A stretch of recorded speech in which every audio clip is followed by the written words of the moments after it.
할렐루야. 네, 반갑습니다. 하나님의 은혜와 평강이 여러분과 함께 하시기를 주님의 이름으로 축복합니다. 잠시 기도하고 말씀 전하겠습니다. 자비로우신 하나님 감사합니다. 오늘도 하나님의 말씀을 우리에게 허락하시고 그 말씀이 깊이 깨달아지고 말씀대로 살아갈 수 있는 은혜와 힘을 더하여 주시기를 원합니다.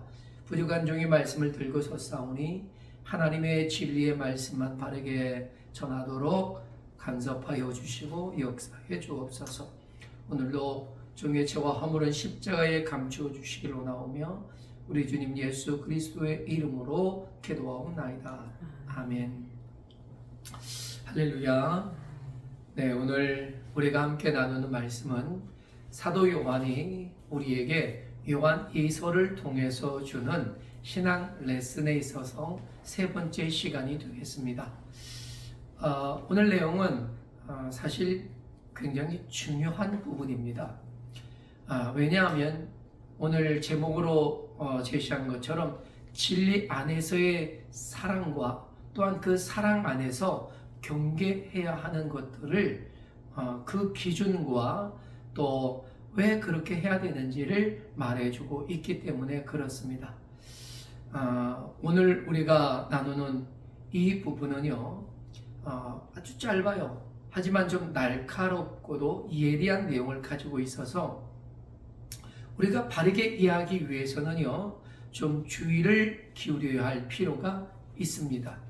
사실 이 문제는 그리스도인으로 세상을 살면서 우리가 자주 접하는 상황에 대한 그 부분이기도 합니다.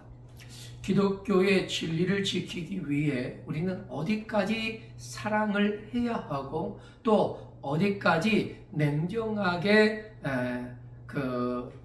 행동해야 하는가 하는 문제인 거죠. 오늘 본문에서 강조하는 핵심은요, 진리를 수호하는 것과 이 수호하는 것, 그리고 그리스도인의 사랑 그 사이에 어떤 균형을 유지하는 문제를 다루고 있는데요. 이는 이단을 용납하지 않으면서도 미워하지 않을 수 있는 그런 지혜가 필요한 겁니다. 성경은 이단에 대해 아주 단호하게 경계할 것을 가르치고 계시지요. 그것은 이단이 전하는 잘못된 교리가 공동체 전체를 오염시킬 수 있기 때문인 겁니다. 옛날 그 도성으로 들어가는 그 성문 앞에는요, 성문을 지키는 검색을 담당하는 군인들이 있었습니다. 그들은 성에 들어오는 사람들, 그들에 대해서 검사를 하죠. 그래서 그들의 신분이 확실한가 하는 것을 보는 겁니다. 그렇지 않으면 혹여 성 안으로 도둑이나 적이 들어와서 성의 안전을 해칠 수 있기 때문인 거죠. 병원도 그래요. 병원에서도요, 이런 경우는 아주 흔합니다. 수술실 같은 경우는요, 가족이 입원을 해서 수술을 받게 되었다고 그 가족을 사랑하는 가족이라고 해서 수술실에 들어갈 수 있느냐? 그렇지 않다는 거죠. 네, 왜 그럴까요? 그것은 수술실이 유지해야 하는 무균 상태에 관한 규정이 있기 때문인데 이것은 매우 중요하기 때문인 거예요. 따라서 교회는 복음의 순수성을 보존하기 위해 이단에 대해서는 아주 냉정하고 단호해야만 한다 하는 겁니다. 진리를 왜곡하는 가르침은요, 성도들의 신앙을 무너뜨리고 구원의 길에서 벗어나게 할 수 있기 때문에 그렇죠. 그러나 진리를 수호하기 위한 단호함과 냉정함이 어떤 영혼을 사랑하는 장애물이 되어선 안 되는 것이겠죠. 그래서 그 균형을 잡는 것은 사실 쉽지는 않아요. 하지만 반드시 균형을 잡아야 하는 부분이라 하는 겁니다. 따라서 단호함과 냉정함이 사람에 대한 미움이나 배타적인 그런 모습으로 변질되지 않도록 주의하라는 겁니다. 우리가 잘 아는 것처럼 요한계시록 2장에 나타난 에베소 교회가 잘못한 한 가지가 뭐였습니까? 처음 사랑을 잃어버린 것이었죠. 우리가 진리를 지키는 것 매우 중요합니다. 네, 진리 안에서 사랑을 지켜가야 하는 것이죠. 그렇습니다.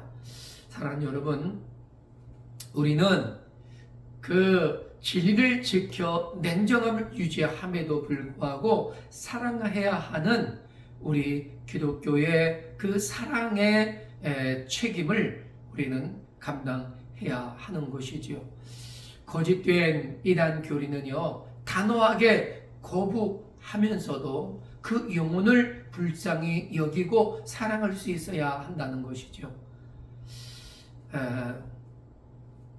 하지만 여러분, 이런 부분에 있어서 우리가 어떤 균형을 잡기 위해서는 정말 지혜가 필요하기 때문에 우리는 주님께 지혜를 구해야 하는 거예요.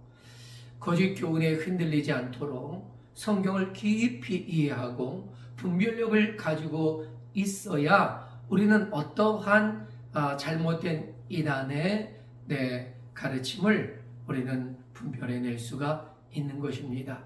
그래서 진리에 대한 단호함과 사람에 대한 사랑은 서로 어떤 상반되는 것이 아니라 진정한 그리스도인으로 살아가면서 우리의 신앙을 완성해 가기 위해서 아주 필요한 마치 두 기둥과 같다 하는 것을 이해합니다. 사랑하는 것, 그죠? 그러나 진리를 지키기 위해 단호해야 하는 것, 이런 거죠. 하지만 오늘 본문에서 사도 요한이 말하려는 것은요, 개인적인 어떤 가정이나 개인에 관한 부분보다도 교회적인 부분을 더 강조하고 있습니다. 그렇다고 해서 개인적인 부분이 강조되지 않는 것은 아닙니다. 초대교회는 대부분 교회가 가정교회로 이루어져 있었습니다. 그런 가정에 누군가가 문을 두드리면서 이렇게 말한다고 한번 가정해 보자고요. 나는 주의 일꾼입니다.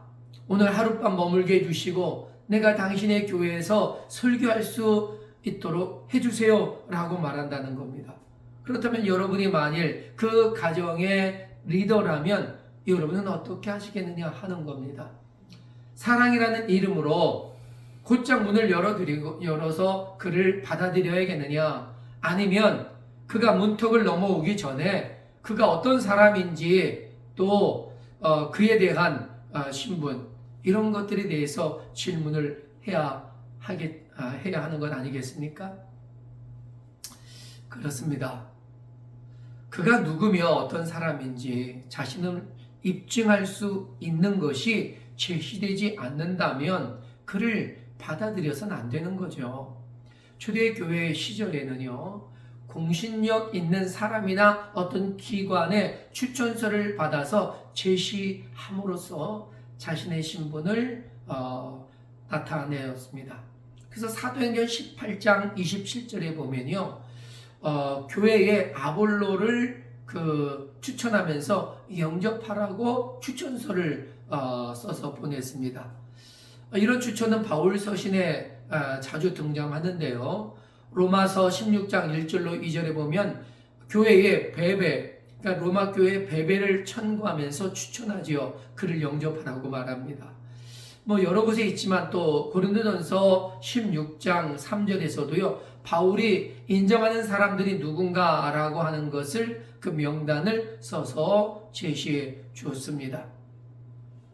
그렇습니다. 이처럼 신분이 이렇게 검증된 사람이어야 교회가 그를 받아들일 수 있었던 것이죠.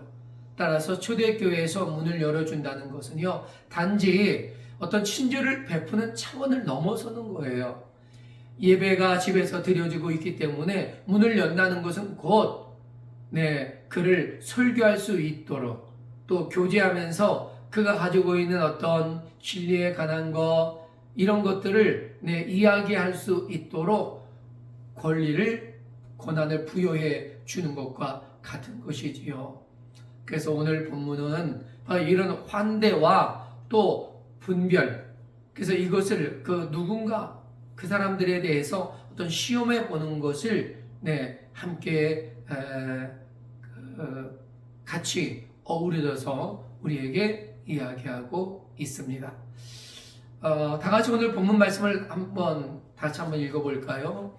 시작. 누구든지 너희에게 가서 이 교훈을 가지지 아니하거든 그를 집에 들이지도 말고 인사도 하지 말라.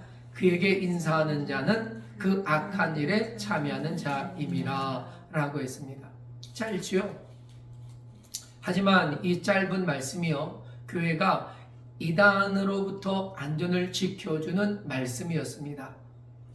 이 말씀을 한 문장으로 우리가 요약한다면 이런 거죠. 사랑은 진리를 떠나 존재할 수 없다 하는 겁니다. 한번 따라해 볼까요? 사랑은 진리를 떠나 존재할 수 없다. 사랑은 진리를 떠나 존재할 수 없다. 네, 그렇습니다.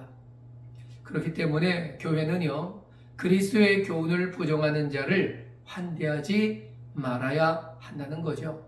왜냐하면 환대라고 하는 것, 곧 참여라는 그 의미는 바로 그들과 같이 공모하고 그리고 그의 모든 의견과 견해에 동의한다는 것이기 때문에 그래요.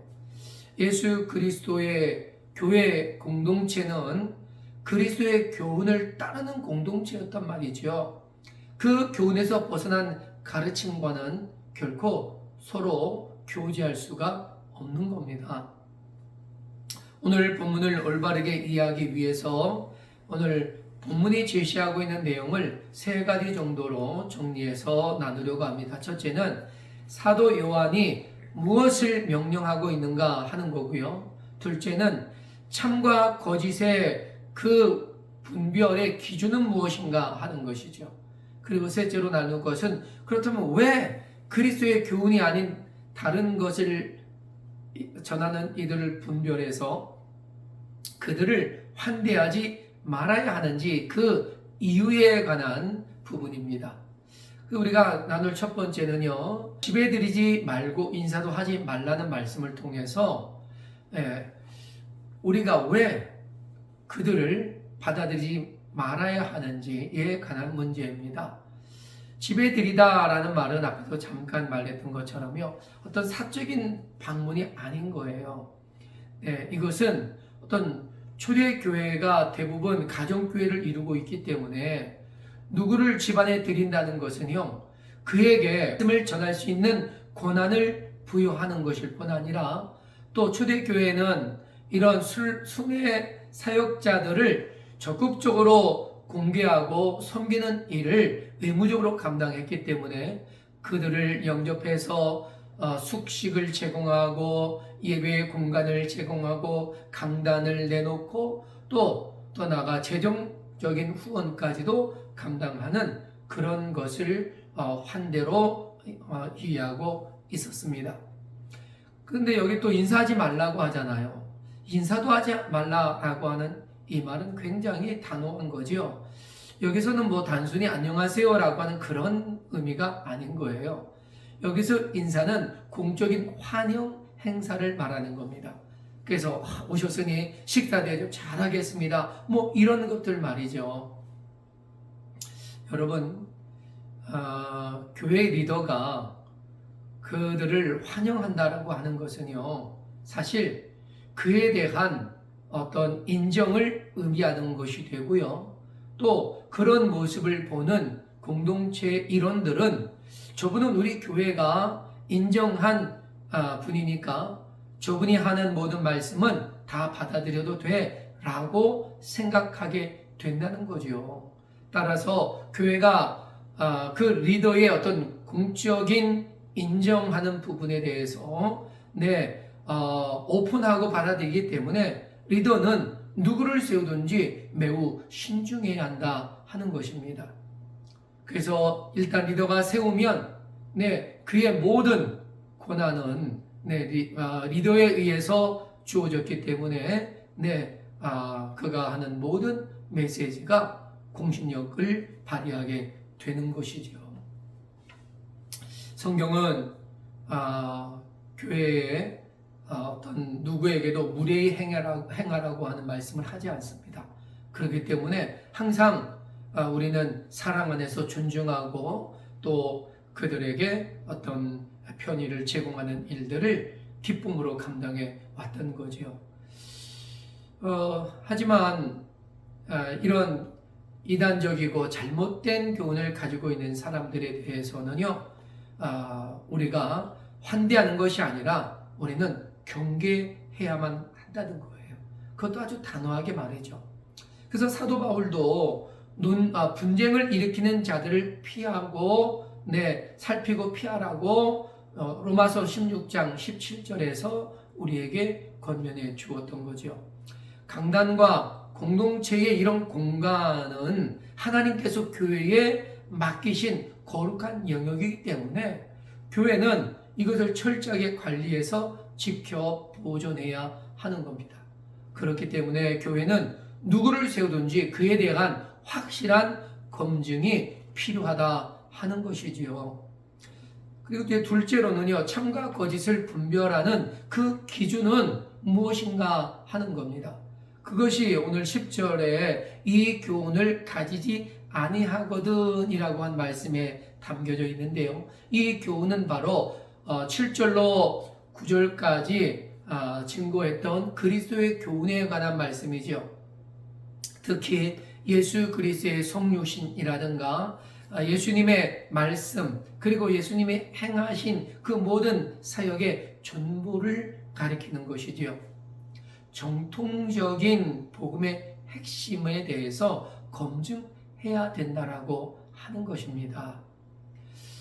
그러니까 우리가 정통적인 복음의 핵심이라고 한다면요, 예수 그리스도께서 하나님과 우리와의 어떤 중보자로 보내시기 위해서 육신의 몸을 입고 성육신하셨다는 것, 그리고 예수 그리스도는 참 하나님이시면서 참 사람이셨다는 것, 거기에 그분이 우리의 죄를 жил머지고 십자가에 대속하여 죽으셨다가 부활하셨다는 이 사실들, 또한 우리는 오직 믿음으로 하나님의 은혜 안에서 구원을 얻는다는 사실, 그래서 예수 그리스도 이름으로 우리는 구원을 얻는 것이지 다른 이름은 우리에게 구원을 얻을 만한 것이 없다는 사실을 말하는 겁니다.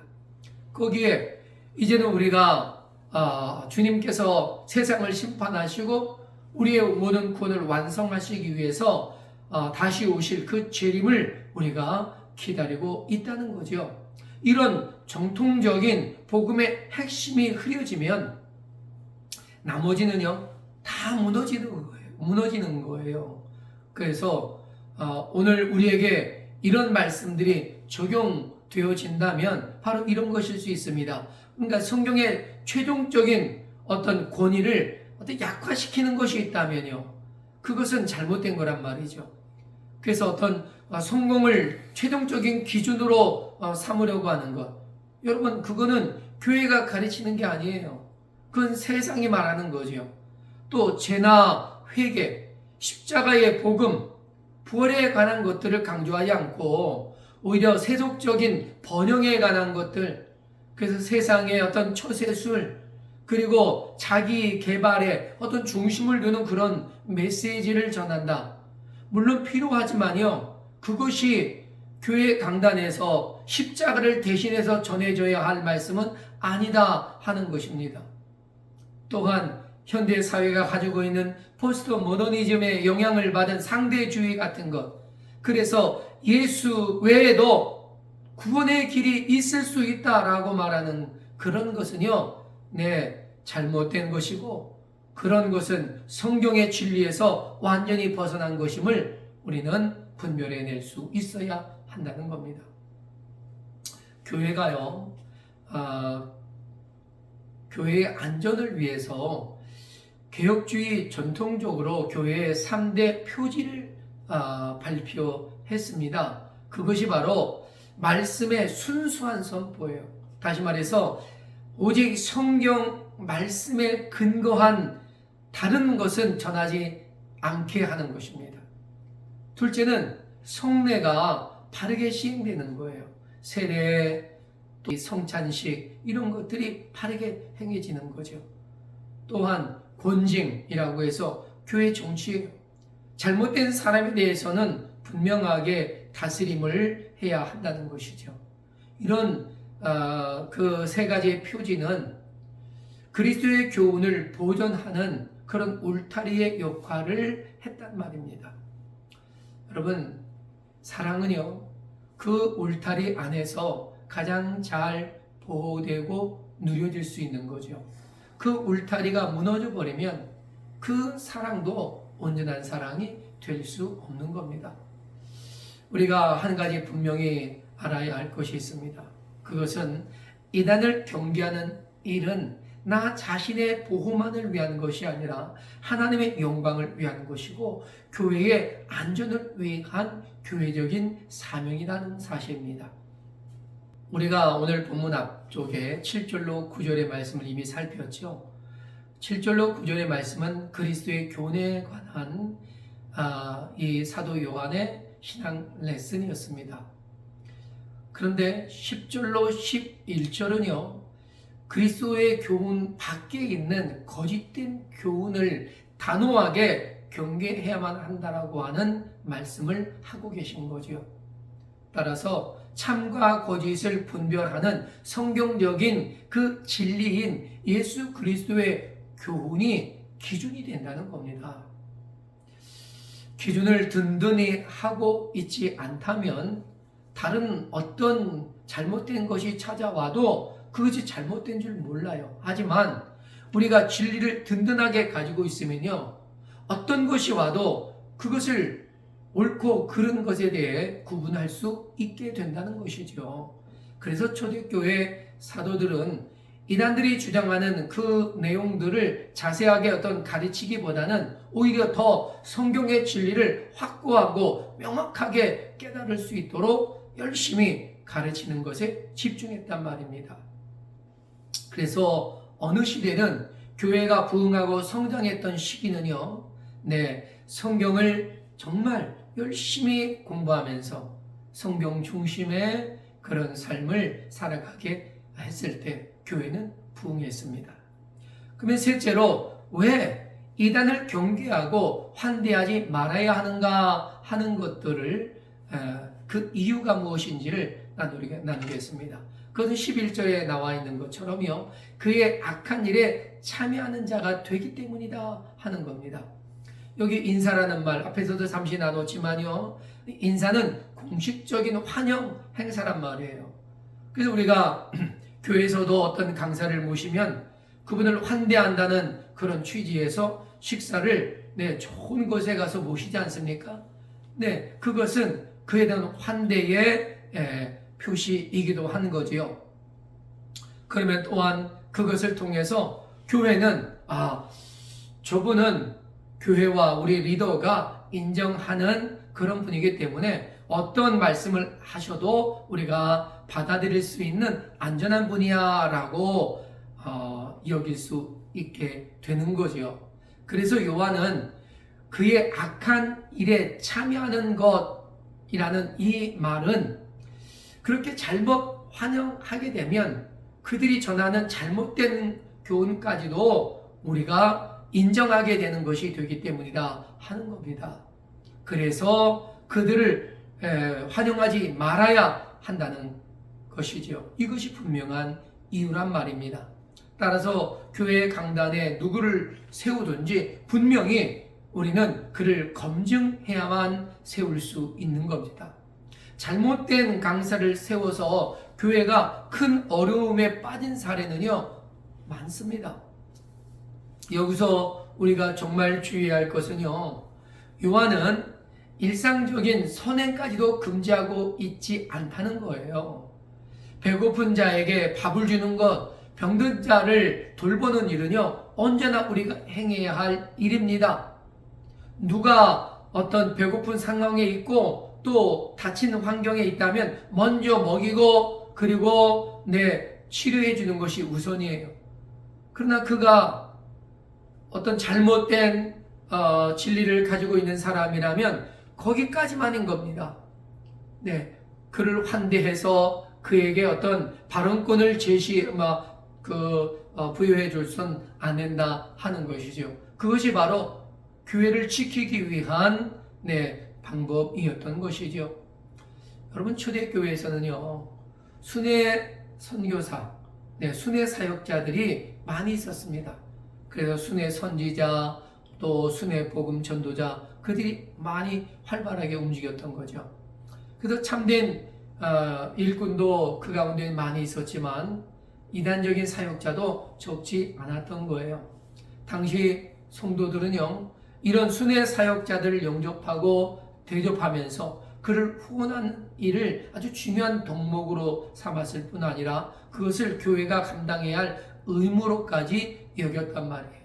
그러다 보니까 무분별하게 영접하는 사례들이 있었고, 그로 인해서 실제로 큰 어려움들이 있었기 때문에 사도들마다 이런 이단적인 그런 교사들을 분별해 내는 일이 매우 중요하다고 강조했던 것입니다. 그때만 해도 신학적인 정립이 잘 되어진 리더가 그렇게 흔하지 않았거든요. 그러다 보니까 그 순회하는 순회 사역자들을 받아들일 수밖에 없었던 것이죠. 그래서 2세기경에 교회 규범집으로 만들어진 디다케라고 하는 책이 있는데요. 거기 안에 12사도의 가르침이 있습니다. 여기에는 이런 글이 있어요. 주님의 이름으로 오는 이를 영접하되 그 진실함을 시험해봐라. 그러니까 그를 분별하라는 거죠. 만약 그가 사도들의 교훈을 따르지 않고 다른 교리를 가르치면 멈춰 그의 이야기를 듣지 말라라고 가르치고 있단 말입니다. 그러니까 환대와 시험, 이 두 가지를 명령하고 있는 이 사도 요한의 가르침과 아주 정확하게 맞닿아 있는 그런 내용이라 할 수 있죠. 그렇다면 이 같은 사도 요한의 권고가 오늘날 현대 사회를 사는 우리에겐 어떻게 적용되어야 하겠는가 하는 겁니다. 그다지 크게 다르지 않습니다. 하지만 변화된 사회와 어떤 환경이 조금 다르기 때문에 우리는 거기에 맞춰서 조심해야 하는 것이죠. 그래서 먼저 교회 공동체가 어떻게 대처할 것인가 하는 건데요. 교회 공동체를 위한 플랫폼을 우리는 건강하게 관리해야만 합니다. 이 플랫폼이라고 하는 것은요, 누구든지 그곳에서 어떤 사역을 하고 그가 가지고 있는 것을 풀어낼 수 있도록 그 장을 만들어주고 제공하는 것을 말해요. 그러니까 교회가 어떤 강단을 내어주고 또 예배의 공간을 또 내어주면서 그를 적극적으로 추천하면서 이 사람은 우리가 인정할 수 있는 사람입니다. 그러니 그가 하는 메시지를 귀담아 들으십시오라고 하는 것, 이런 것이죠. 그래서 그런 일들을 할 때는 교회적으로 분명하게 그를 검증한 다음에 이루어져야지, 그렇지 않게 되면 교회가 매우 큰 어려움을 당합니다. 어떤 교회는 그로 인해서 교회가 반으로 나뉘는 그런 일도 있었고, 또 잘못된 강사를 모셔서 목회자가 교회에서 떠나야 하는 그런 상황도 적지 않게 일어났단 말이죠. 그러니까 교회는 언제나 정확하게 그 사람들을 검증할 수 있어야 한다 하는 겁니다. 그래서 우리가 이러한 것을 검증하기 위해서는요, 사실 그 명확한 어떤 기본적인 것이 갖춰져야죠. 그것이 앞에서 말씀드렸던 것처럼 예수 그리스도의 교훈의 그 명료성을 확인해야 한다 하는 겁니다. 그러기 위해서 우리는 개혁주의 신학과 신앙을 가지고 그를 검증하는 방법이 필요한 거죠. 사회적으로 인기가 많다고 해서 그를 무분별하게 교회 안으로 초청해서는 안 됩니다. 요즘 보면 인기 강사다 해가지고요, 그들을 초대해서 교회에서 세미나를 듣고 하는데 그의 신앙관을 분명하게 하지 않으면요, 아무리 건강 강좌라든가 뭐 사회적인 어떤 문제에 관해서 탁월해도 신앙관이 잘못되었으면 받아들여서는 안 되는 겁니다. 그런 면에서는 후원의 기준도 그래요. 우리가 어떤 어려운 사역을 돕는다든가 또 사회적으로 뭐 좋은 일이기 때문에 돕는 것, 여러분 그것도 우리는 조심해야 합니다. 사회적으로 좋은 일이기 때문에 돕는다. 그것은 교회가 아니어도 국가가 할 수 있습니다. 그런데 교회는 사회적으로 좋은 일이기 때문에 돕는다는 것이 아니라 우리는 거기에서 예수 그리스도의 그 사랑을 실천하고 있다는 분명한 증거를 나타내야 하는 것이지요. 또한 이단 사이비에 대한 경계는요, 어떤 그런 강사를 차단하는 것도 우리가 해야 할 일이지만 또 목회자나 교회의 어떤 성도들 그들이 사이비 단체에 가서 강사로 서는 것도 조심해야 합니다. 그러니까 어느 단체에서 나를 초대했어, 기분이 좋으네, 가서 해야지. 이거 여러분 조심해야 하는 거예요. 나를 초대한 기관, 어떤 교회, 어떤 단체가 어떤 단체인지 어떤 교회인지를 분명히 알고, 그리고 그것이 건전하지 않은 곳이면 여러분은 단호하게 거절할 수 있어야 합니다. 이런 사입이나 이단에서 목회자를 초대해서 세우고 그것을 통해서 홍보해서 그 목회자를 어렵게 만드는 경우도 있고요. 또는 우리는 이런 분이 와서 그 세미나도 하고 부흥회도 했습니다. 그러니 우리는 건강한 단체입니다 라고 사이비와 이단이 그렇게 자기들의 어떤 이 플랫폼 자체가 건강하다라고 하는 것을 선전할 수 있게 허용하는 것이 되기 때문에 그래요.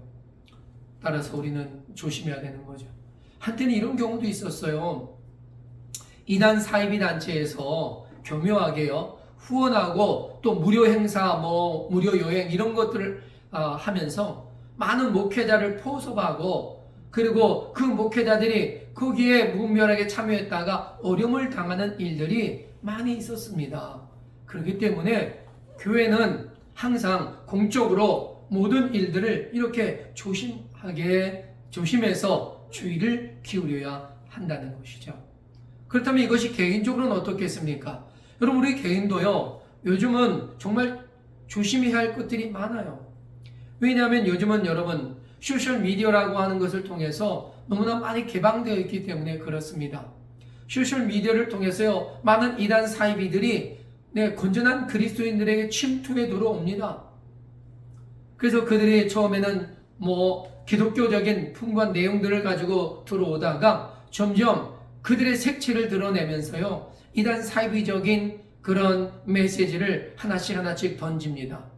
여러분, 이런 거 우리가 분별해내기 위해서는 우리가 성경적으로 분명한 지식을 가지고 있어야 될 뿐 아니라 개혁주의적인 신앙과 신학을 우리는 단단하게 갖춰야 합니다. 그래서 교회는 성경을 가르치면서도 개혁주의적인 건강한 신앙을 성도들에게 가르쳐야 할 책임이 있습니다. 그래야 성도들 개개인이 사회적인 환경에서 이단과 사이비에 노출되지 않기 때문에 그런 것입니다. 그래서 우리가 개인적으로 어떤 소셜미디어나 또는 개인적인 관계에서 사람을 대하게 될 때는요, 우리가 검증을 해야 돼요.